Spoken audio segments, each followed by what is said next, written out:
What's up, YouTube? Today, we're hopping on 2K and we're going to do something a little different. Um, Instead of me failing miserably as being a GM, we're going to finally answer the question, which college basketball program produces the best NBA talent? I mean, we all know it's UK, but for the delusional people, we're going to do an experiment to prove it. So what I did was take the four most elite college programs in history and put their 14 best NBA players, current NBA players, on their teams. Those four teams are Kentucky, Duke, North Carolina, and UCLA. And yes, I know there'll be some arguments for other teams such as Kansas, Arizona, Loserville, and others. But these are the only four teams currently that have enough players to fill the 14-man rotations.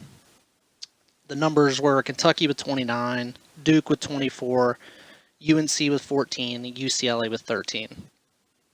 There are other teams like Arizona, Kansas, and Texas with 11, Michigan with 10, Virginia with 8, UConn and Louisville with 5. So I may do something later on with the winner of this one against maybe Arizona, Kansas, Texas, something like that, or maybe Michigan. We'll have to see how that goes and see if I can even get that to work without having the 14 minimum on the teams. So I took two of these teams and placed them in the East, which is Kentucky and UCLA, and the other two will be Duke and UNC, and they're in the West. Similar to the regular season, which I forced wins for everybody. I didn't want them not to end up as the 1 and 2 seeds. That way we forced them to play in the air quote Final Four, which is the Eastern and Western Conference Finals. So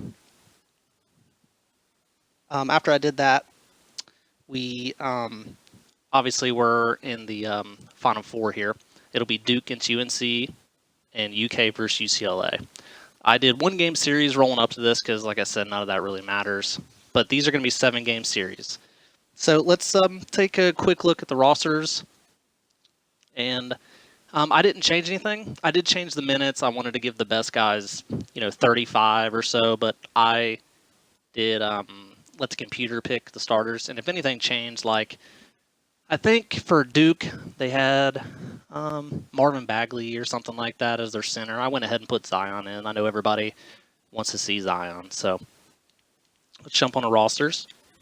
And this is UK here, obviously. I'll just make a quick rundown of the guys on here. So obviously we got Davis, Towns, Booker. And I did 10-man rotations on all of them because we want the best guys to play to make sure that we get the best look and the most fair comparison we'll get. So there's going to be guys like, Rondo and PJ and Monk and Hero that don't even touch the court.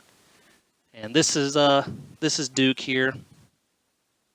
So these are the guys that I came up with. I did a search of everybody in here, and I picked the 14 best that I could find overall wise.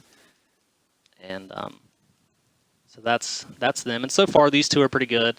It got a little harder when I got to UCLA. They only have, like I said, 13 guys. So it was a little harder to get better quality. Their starters aren't going to be terrible. You got Levine and Westbrook and Love. But when you get to a guy that has to play center like Kevin Looney, and they haven't had that great of quality lately. So you got two guys down here that, that are in their 60s. So those guys obviously won't be getting many minutes. But same thing with North Carolina. They had 13, so, 14. So they haven't had any, they haven't had that great of talent for the NBA. So this is who they run with. There's a couple noticeable guys, Harrison Barnes and Danny Green's been around forever, and their future guy to brag about, Kobe White.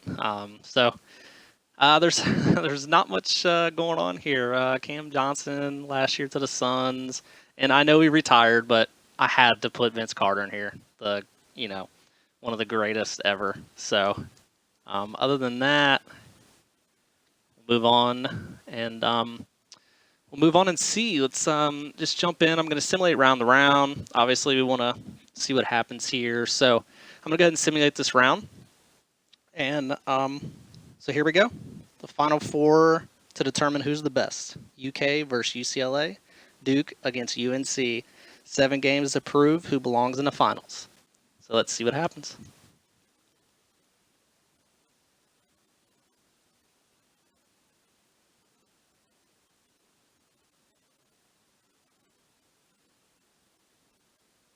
All right. It got a little close with the UK and UCLA. I did not expect that. But I think all of us expected these two teams to meet here. After seeing UCLA fight that closely to UK, it doesn't look good for this final 7-game series here.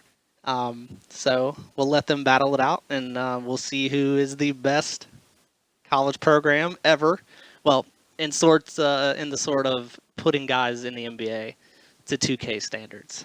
We all know UK is the greatest college program of all time. So this is just to see 2K who puts out the greatest 2K players of all time, I guess. So let's simulate this 7-game series and let's see what happens here for the bragging rights of the best, the college that produces the best NBA talent, current NBA talent.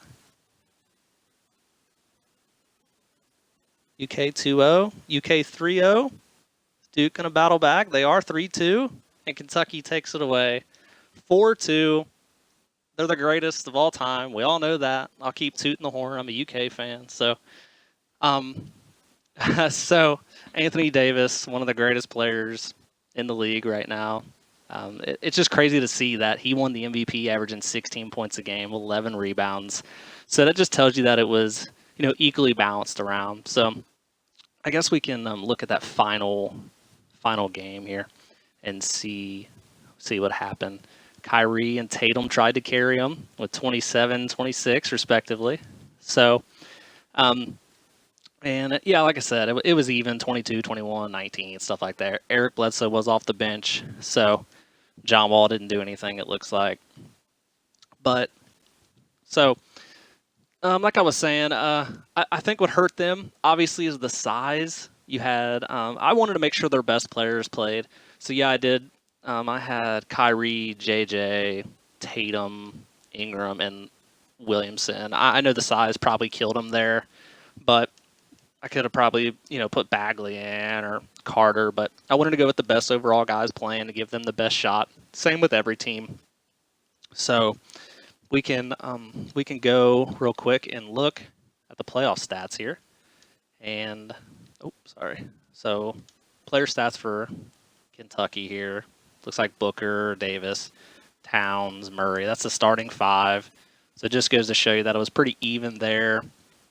And for Duke, it looks like Kyrie just tried to carry the team on his back. He's UK standards. He's the highest overall guy there, but they got some studs. I'm a UK fan, but I'm not going to say they haven't had a bunch of great teams lately.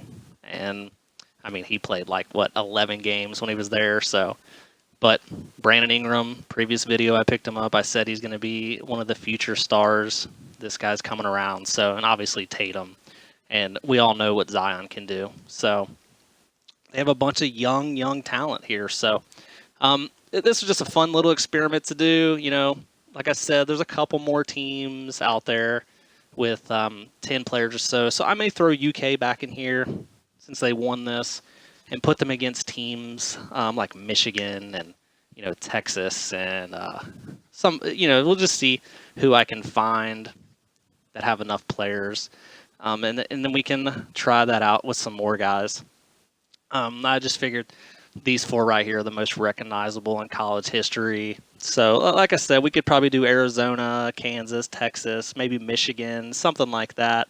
I'd probably have to find some, make some made-up guys and just put them on there who don't play and just do 10-man rotations. So I can figure that out and do something like that. But this was just a cool experiment to battle it out and see who the greatest college ever is. See who puts out the greatest NBA talent. And like we all figured, it would be Duke and UK battling it out. And UK comes on top here. And like I said, I think it comes down to the size with AD and Karl Anthony Towns and all that. So well, it's proven. UK is the greatest. So thanks for watching, and I'll get another one out soon.